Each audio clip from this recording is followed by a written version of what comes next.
Oh, yan. Napagalitan ka sa Thank teacher. you mo naman. Ang haba. Oh. Thank you. Thank you. Ganun pala yun pag sa Vietnam. Ganun din ako mag-thank you sa Vietnam. Mayonitis. Minsan na ako sa nila, ay, Bin, magkaiba tayo ng time zone ha. Baka nakakalimutan mo. Madaling araw sa akin. Gusto mo urgent. Ganun. Yung prompt ni Aileen kay Gama, sabi niya, gusto ko Apple lahat to, be.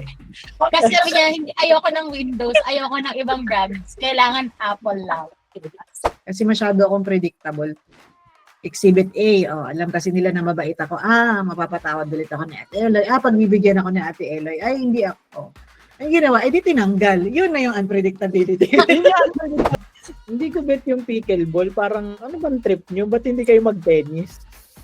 Anyway. Hindi, kasi yung pickleball ay low-impact tennis version. Ikaw naman judgmental ka sa may mga arthritis. Kung kailangan nyo mamirata, you can contact Kuya Pak. Kasi si Kuya Pak gumagawa ng illegal sa atin. Pero masyado na kami mabait. So next week, may kalkis yung takot nyo. Yung ganun. I think, Unpredictable. it also work.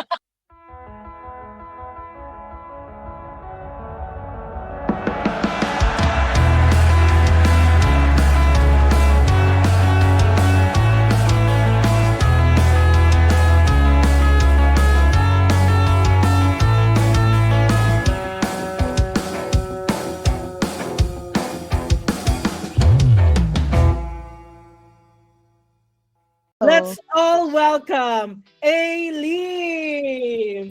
Dalawang girls. And then, One. Naman ng energy ng mga tao. Ayan. Di mo naman ginagalingan. Friday na Friday. Okay, so let's start it. Law alam niyo first time ni 16. CJ tsaka ni Kuya Pax, na-judge na nila tayo. Ayoko. Hello! Kaya nga. Alam mo na. Dapat makinig kayo sa na to. Soft-spoken po ako. Yan, so. Thank you. Oh. So, ayun. Ganon. Galer. Ay, naka-record pa na ito na. So, pwede po bang makisapa ko ba dyan? O sige, ikaw na Earth. Tuwa ka dyan. Oh, yan. Napagalitan ka sa Thank teacher. you mo naman. Ang haba. Oh. Thank you. Thank you. Ganun pala yun pag sa Vietnam. Ganun din ako mag-thank you sa Vietnam. Manipis tayo dito. So, ang law 16 natin ay use absence to increase respect and honor. Kaya talaga umabsent si A. Kaya wala si Ate Eloy. Yan. It talks about principle of scarcity. Ang business example ni A. Babasahin ko lahat A, ganon? Hindi sila po na. Okay, ayan.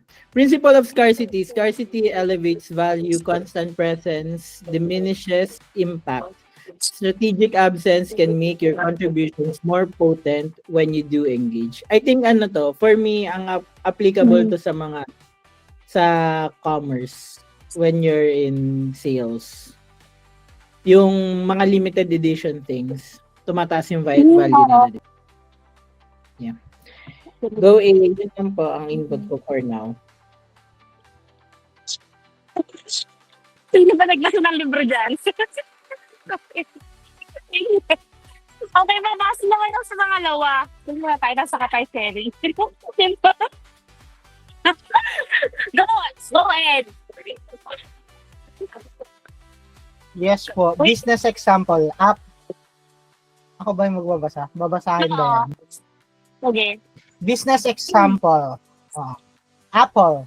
Apple's controlled devices like the 2007 iPhone launch generated immense demand and prestige through perceived scarcity. Yes. So ayun nga po, e-commerce na. Actually, dito kasi yung first slide kasi more on information na about dun sa Law 16 and then susunod yung discussion natin. So, pabasa ko ng third point. Kay Ate Pepper. So yun, third point, leadership application. Delegation allows leaders to step back.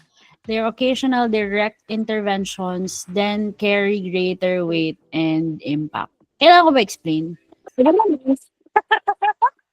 Hindi, I think nung medyo na late na rin ako nagbasa ng book, pero yung yung sa relevance to power yung binasa ko. I think in terms of sa leadership application, magagamit siya in any way na sa pag-lead. Kasi there would be times na kailangan iba naman yung yung ang tawag dito, yung nagsha-shine. Tao mo din nagsha-shine. So, ako naniniwala ako na when people are shining brighter, it reflects on their leader. So, ayun. I think kung kaya niyang mag-delegate, kahit wala siya doon, alam ng mga ibang tao na siya yung lead ng person na yun. Mas na niya na, ay okay, galing to kasi magaling yung leader niya. Yung ganun. So, may kasunod na ganun. Yun yung contribution for that. Okay. Tingnan mo kasi pag laging ikaw yung dyan, o ikaw yung preference, parang inaasahan na ng tao na, ay, dito naman siya lagi eh. Hindi tulad no parang minsan, alam mo yun, minsan kasi parang pag lagi ka man dyan or lagi kang available, may mga pagkakataon na dinidisrespect din ng iba yung time mo. Ewan ko kung yun yung experience ko yung gano'n. Pero, ayun. Yung isang kaibigan niya. Hindi, pero, ayun nga. Pero yun nga, parang dinidisrespect yung time mo.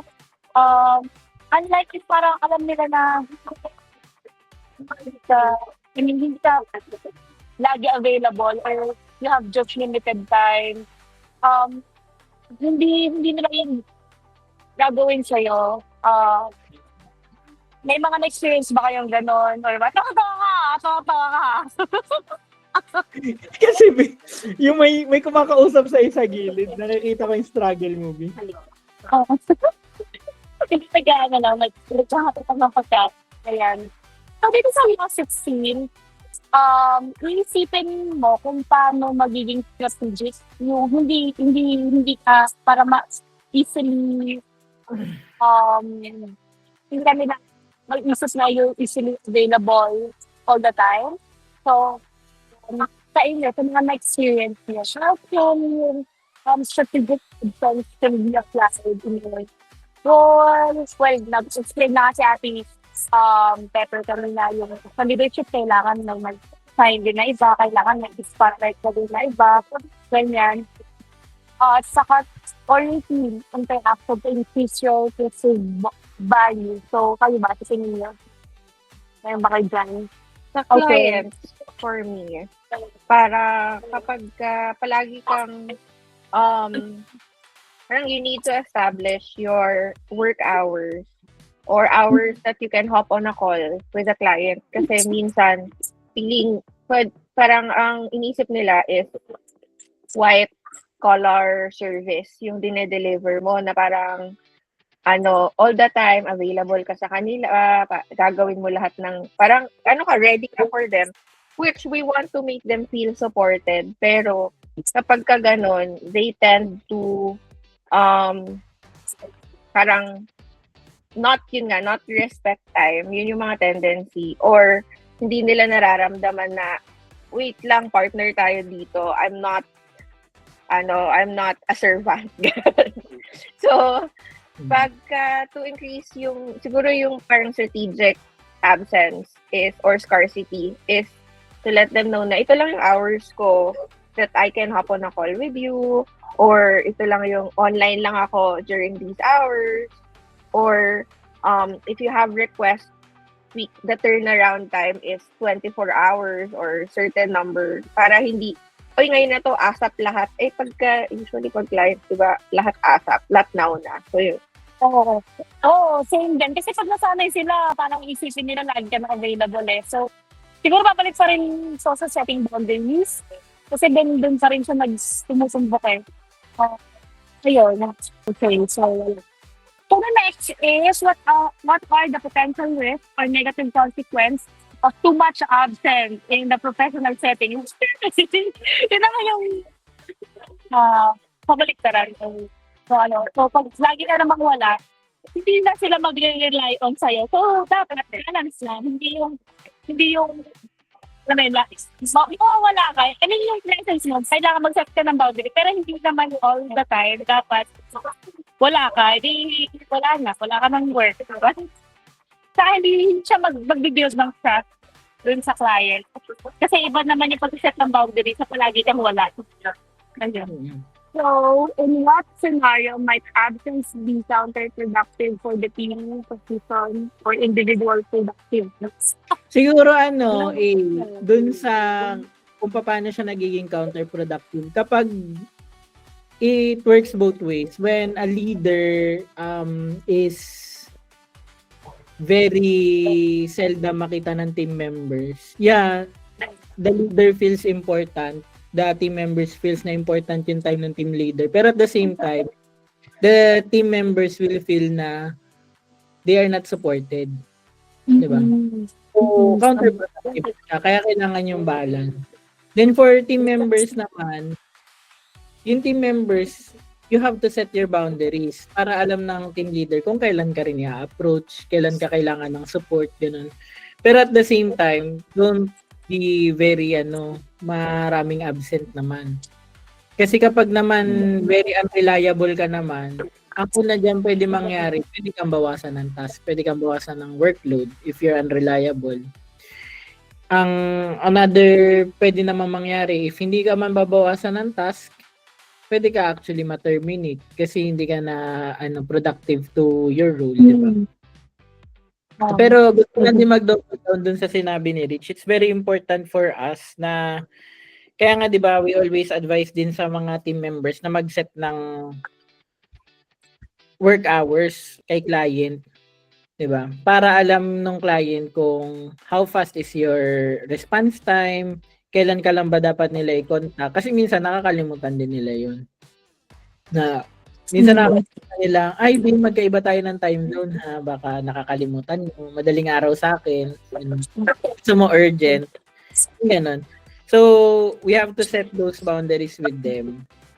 And ako, ang isa kong dito sa strategic absence is yung hindi ka available kapag weekends. Huwag ka mag-report ka ng weekends. Though, kasi yung iba, pag nasa freelance, parang feeling nila is, kailangan ko kasi i-please si client, so I'll be always available.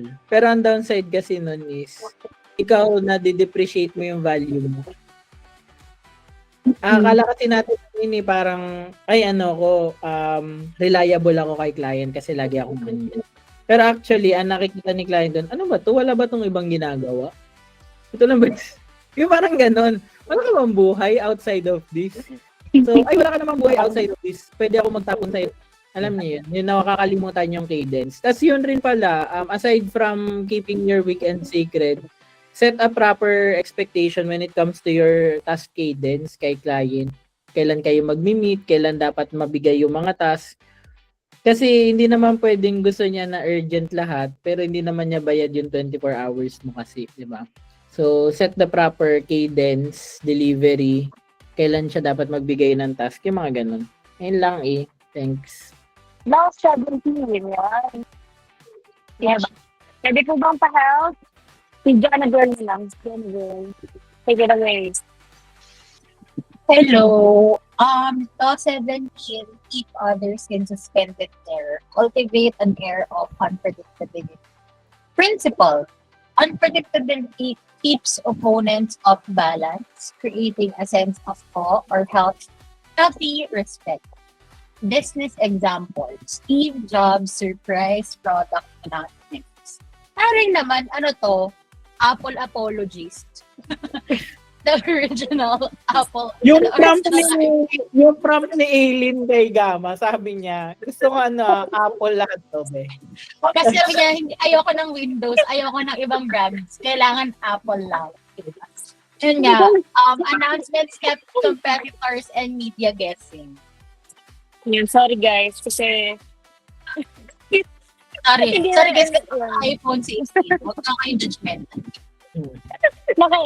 Complete ecosystem siya to. Ayun. So dito, Dito kasi, it's more on, may relationship pa rin siya dun sa nauna, which is yung parang hindi ka lagi present. Dito naman, kumbaga, parang may pa-mysterious ka. Parang hindi dapat alam ng tao yung bawat galaw mo. So, parang, hindi nila predicted yung gagawin mong reaction. Ganun. Tapos, nakokontrol mo hindi mo kasi, siguro, hindi na kasi mga pagkakataon na hindi mo talaga makokontrol yung sitwasyon, pero makokontrol mo kung paano ka mag-react dun sa sitwasyon na nangyayari. So, ayun. So, siguro kahit sobrang stressful or, meron ba kayo mas-share dito? Ako na lang. Sige, go. Ako na lang yung mag-share. Kasi diba for law 70, parang ang power move daw dito is to be unpredictable. So parang how we can use it today is by breaking patterns to stay parang ahead or in control. Sa akin, how I use it sa life ko. Especially when I do negotiation. Hindi lang naman sa client. Pero kahit kay Jel, pag nag-negotiate ako kay Jel, or nag-negotiate ako sa ibang bagay. Oo, pag bubudulin ko si Ate Pepper or si Kate, ganon. Parang kumbaga, I do different strategies or different approach to things.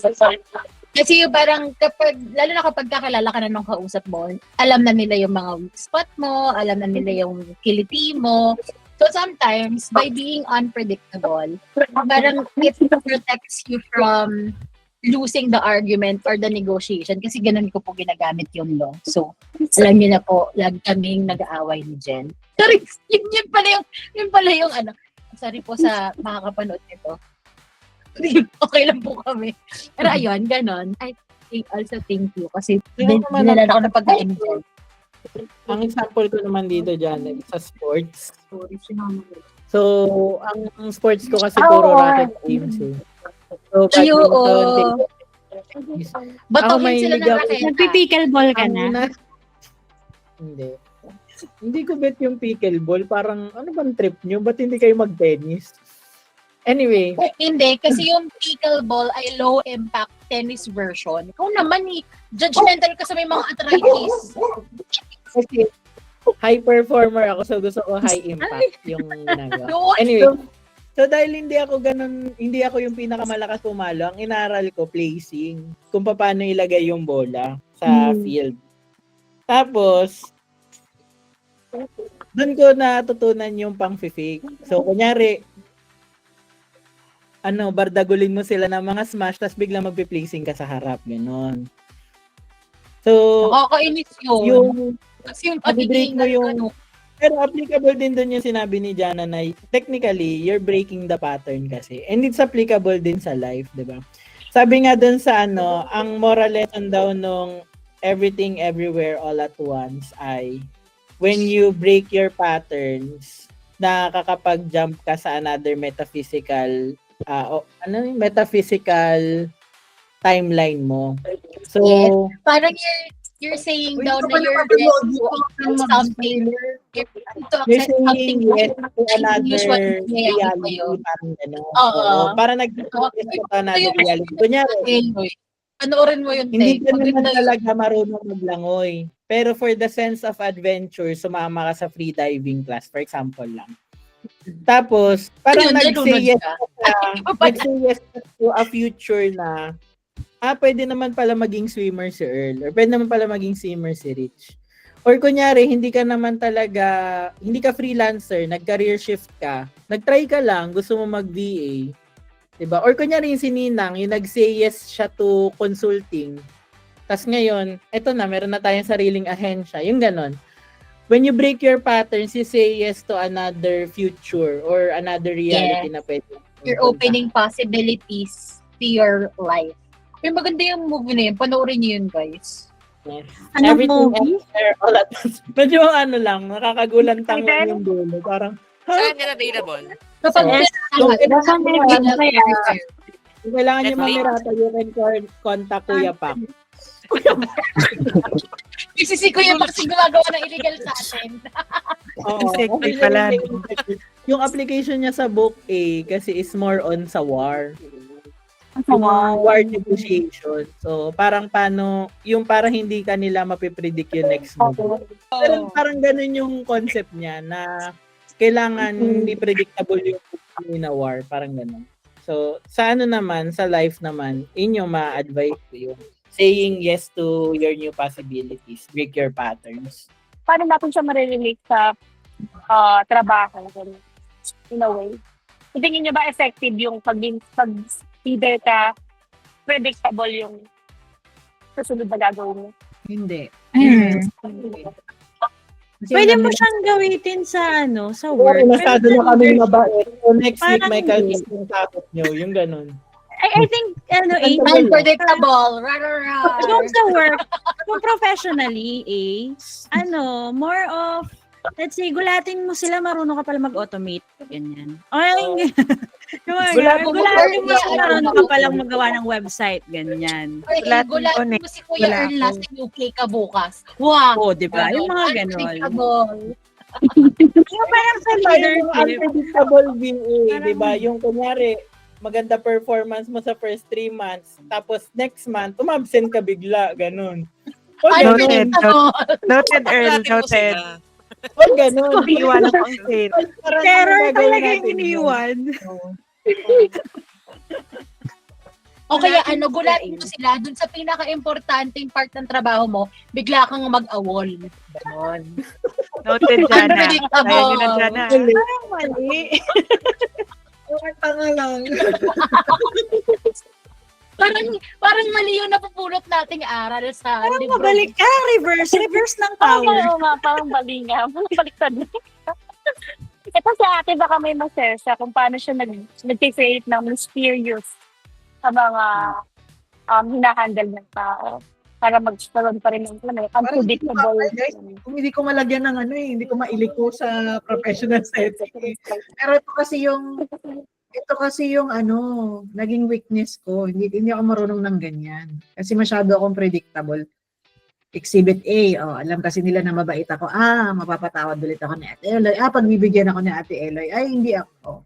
Ang ginawa, di tinanggal. Yun na yung unpredictability. Hindi unpredictable doon. Tanggalin mo kapag masyado ng pang-aabot mo. Unpredictable ka pa rin naman pala ate. Pero sana sinabi mo sa akin yan na maaga kasi gusto ko Unpredictable yan kapag may pinapagawa sa'yo si Ninang, tapos may papagawa ulit siya sa'yo. Ganun. Unpredictable. Yung kailangan lahat nagagawa mo sabay-sabay. Oo. Nagugulat ka, nagawa ko na. Nagawa niya na. Yun yung mas unpredictable ko. Sa emails na. Ginawa niya. Kunwari mag-check ako Ang ng tawag email, doon, sinare na ni Miss Eloy. Wala ka nang gagawin. Unpredictable yun. Gulat ka, wala ka nang gagawin. Kinasade lang niya yung intentions niya, guys. O kaya pinagawa sa'yo dapat to, pero ka kaya niya ko ng naman eh. pinagawa ka niya ng options. Tapos nung pininesent mo sa kanya, ikaw yung magde-decide. Unpredictable. Predictability, Bogs.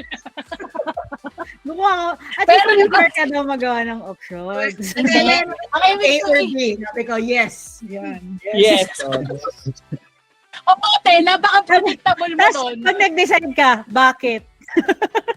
Oo. Bakit yun? Bakit yun yung pinili mo? Wala, ready ka. Pag ganun, guys, Diba? pag ganun si Ate Eloy, maging Unpredictable unpredictable talaga yun. Kasi ang exam mo, multiple choice. Pero nung sumagot ka na, naging siyang modified true or false. True because hindi. Kaya kapag kunyari gano'n, maging unpredictable ko. Like, kunyari may tinanong sa'yo si ate, di ba? Tapos sabi niya, iba yung sagot niya, tapos may sinagot ka, tapos tinanong ka niya Ate Pepper ng bakit. Sabihin mo, bakit nga ba? Ganon. Ibalik mo sa kanya para mas lalo siyang maguluhan. Next week!